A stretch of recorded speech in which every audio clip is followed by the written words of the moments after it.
guys, good morning, good afternoon, good evening, depends where you are watching me. For my people, you are highly welcome. My people, all of us know what we dey do for here. We dey bring people story, make me and you take learn. Abeg, don story me I dey bring come, make me and you take learn. You must to, as you must see one thing or two or three, make you pick for inside. Make you go take learn. Dem say wetin you hear, you no make that the same mistake again. Na make I dey like to bring people story come. My people, more here for this our brother. His story and his experience for life, my people. Things dey happen oh. More we hear na my people. I'm actually a big fan. I watched series of your videos and how your audiences reply to most of the issues on ground. So a friend of mine asked me to someone called that come to the show and explain my own story. I don't know where to start from. It's actually a very, very, very long story, but I'll try to break it down because of time. No one should trust anybody. No one. I mean, for no reason whatsoever, should trust anybody. And this is how it all started. I was frustrated. I've gone through series of heartbreaks from women. Life has not been fair to me. I've had too much of ups and downs. At a point, I felt I was hypnotized. Like this month you're a big boy, the next month you're a pauper, and the next month you're picking up, the next month you're going down. And I'm always fortunate to get the attraction of girls when I'm doing well. When I'm not doing well, they always find it so easy to just leave. So this time around, it always happens when I have money. But this time around, I was so broke, so down. A friend of mine invited me to a party, a club actually, that we should just go and unwind and just forget about the stress. That instead of me to be thinking about relationship, let me be like him that ventures into girls. At least that way I'll ease myself the stress of thinking about love and stuff like that. I was almost thinking about buying the ideas. I said, okay, fine. Let me just, after so many weeks of persuading, I decided to go to the club that fateful day. I was not in the mood to dance. I was not in the mood to do anything. I was just on my own because while I was seeing people dancing with their girls, I don't want to start what I can't finish.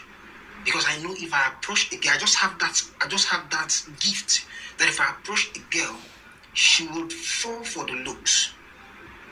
Then thinking, because I love to look sharp, even if I don't have, I love to look sharp. So you assume I have money, so you just want to give me a try for a month. Then when you discover that I'm not really what it is, you will leave. So I saw this very reserved girl. She was putting on a skirt without a makeup in a nightclub. Don't let a cancelled flight give you My wrinkles. people, Reduce wahala. in just 5 minutes. But we continue now the Check story. Tactic and cough filler. They say wahala not dey finish oh. This life is not balance. Una hear like just now. Trust nobody.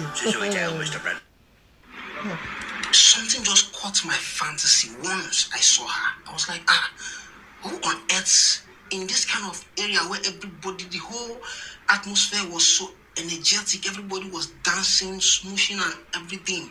Apparently, we were the only two people that was not doing any activity that day. We were so bored on our own, in our spaces. So I for like a couple of hours, I was trying to summon up courage. I don't want to go talk to her because I needed a relationship. I just needed somebody I could talk to. Everybody was busy. So in the whole of that big club, we were the only two people that was so less busy. Probably with our phones or just watching people dance or just taking one or two things to get tipsy. I moved closer. Actually, I was tipsy. So out of highness, I moved closer by. I went to her and spoke to her She smiled. She has one of the best smiles I've ever seen in all my life. So captivating. I never wanted to speak to her like I never wanted a conversation very long. I just wanted something very brief, at least someone I can just share 2 or 10 minutes conversation with. But how we got to speak to over 5 to 7 hours, I really don't know. She has that smile that keeps you as a guy keep on talking. That smile is so radiating that it makes me I can't even lose words. The words keep coming and she keeps giving me that smiles. We exchange numbers. One of the virtues where I knew that this girl is not like others. After some weeks, I spoke to her about let's get to see ourselves apart from the club, somewhere more churchy. Not the church actually, but somewhere more open. So I invited her to an open place. She dressed so homely. She didn't even ask me about what to drink or anything. Then I went to get her water, bottled water. I was yawning all through the conversation because I don't have enough money to get us food. Yes. Well, you bought water for her. As a guy now, you know, the one for your hands. So I had like 400 naira with me. I needed to get her water. Then I would use the next morning to transport myself back home. And she opened the water, but she was not drinking. She noticed, and that is one thing that caught my fancy. She's very smart to notice that I'm not in that space of money. So she told me to be patient, that she's going to give it to me any way I want, in any corner, even in the kitchen, in the main road, that she promised me that she's going to deal with me separately when we officially get married. And me, it's not, that is actually what I've been waiting for. I was waiting for a reserved girl, someone that can just, that is so reserved. In all my mind, I felt like, oh yes, I've hit a jackpot. I waited. After 7 months, then I don't have an apartment where I was staying. I'm not really a big boy like that. I was into business actually. I studied plumbing and wiring. I was settled by my boss, but something happened by the money got squandered by a few couple of bad friends. So that's another story, by the way. I knew the business very well. I was successful in the business, but few friends got me so unfocused and I lost everything. An opportunity came up from another friend for a business that I can run and get profits of 5 million. I called my girl. I spoke to her.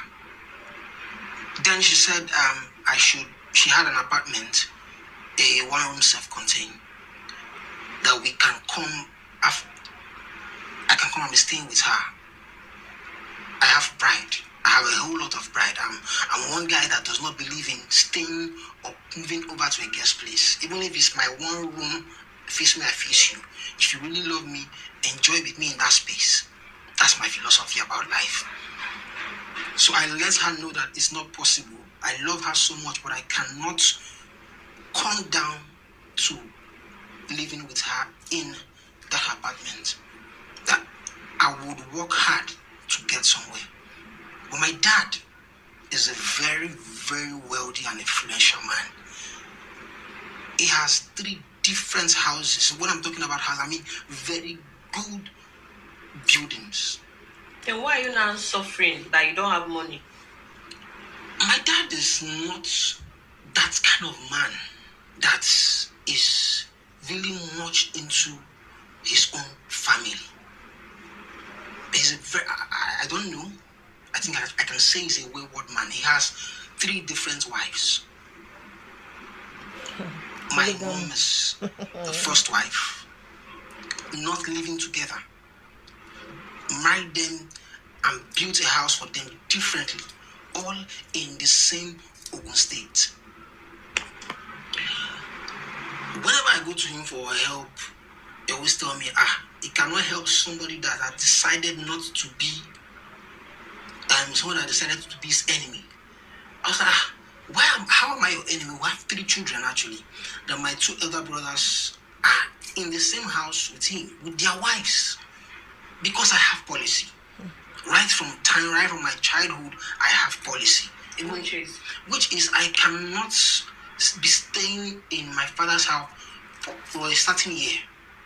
When I got 23, my body started itching in my father's house. You moved out. I moved out. We don't have an issue. We don't have a quarrel. I just decided to be in my space because at that time, while I was there, I was thinking like a low life. I was rooted to a lifestyle of you just come back, play, go, come and eat somewhere around the world, be food around for you to eat. I was not matured. I needed that space to, even if it's squat with somebody, pay bills, pay NEPA bills, it will give me a sense of responsibility. That is my philosophy.